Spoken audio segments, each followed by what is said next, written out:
नमस्कार दोस्तों। संसद भवन मामले में 5 लोग पकड़े गए हैं। उन्हें लेकर हंगामा अब शुरू हो गया है। कोई उन्हें आतंकवादियों से जोड़ रहा है तो कोई उन पर यूएपीए लगाने की मांग कर रहा है। मीडिया उनके परिवार और करीबियों के जरिए उनके बारे में और जानने की कोशिश कर रही है, लेकिन इन सब के बीच जो एक सबसे बड़ी बात नजरअंदाज की जा रही है वो है उन लोगों की आवाज, उनकी बात और इन सब के पीछे वजह। दोस्तों, संसद में हुए हमले के बाद जब उन लोगों को गिरफ्तार करके पूछताछ की गई तो उन लोगों ने बताया कि ये हंगामा केवल सरकार का ध्यान खींचने के लिए था। दोस्तों, संसद हमले के पीछे एक कहानी जो हर किसी से छूट रही है वो उन आरोपियों की आवाज ही है, जो वो संसद में जाने से पहले और गिरफ्तार होने के बाद सभी से चीख चीख कर लगातार कर रहे हैं। दोस्तों, इस घटना ने देश की सुरक्षा पर सवाल खड़े किए हैं, पर साथ ही उन्होंने ऐसा करने के पीछे जो मजबूरी है उसको लेकर भी लोगों के सामने एक नया सवाल खड़ा कर दिया है। उस मजबूरी को भी लोगों के सामने लाकर खड़ा कर दिया। दरअसल आरोपियों ने पुलिस को बताया है कि सुरक्षा का उल्लंघन करने के पीछे उनकी सिर्फ एक ही वजह थी, वो थी अपनी आवाज सरकार तक पहुंचाना और उनका ध्यान अपनी तरफ आकर्षित करना।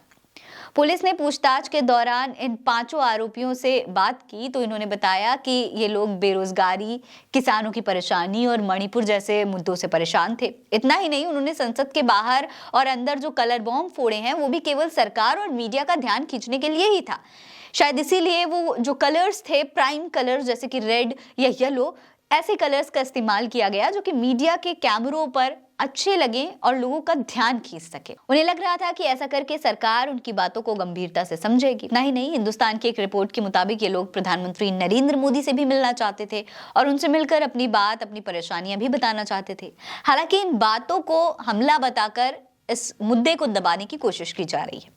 सोशल मीडिया पर भी कई लोग इनके पक्ष में ट्वीट कर रहे हैं। अब इस मामले पर शिवसेना सांसद संजय राउत ने भी अपना बयान दिया है। उन्होंने कहा है कि सरकार तो मुंह बंद करके बैठी है। 22 साल पहले इससे भी भयंकर हादसा हुआ था और हमको कहा गया था कि ये नया संसद फुल प्रूफ सिक्योरिटी से लैस है। कल हमने क्या देखा, 2-4 लड़के अंदर घुस आए, महंगाई और बेरोजगारी के बारे में नारे लगाते हुए अंदर चले आए।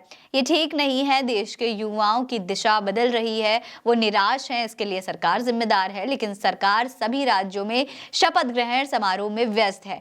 देश की सुरक्षा से खिलवाड़ हुआ है और ये कोई बर्दाश्त नहीं करेगा। वहीं योगेंद्र यादव पूछ रहे हैं कि सबसे बड़ा सवाल ये है कि जिस लड़की के पास कई डिग्री हैं वो बेरोजगार क्यों है?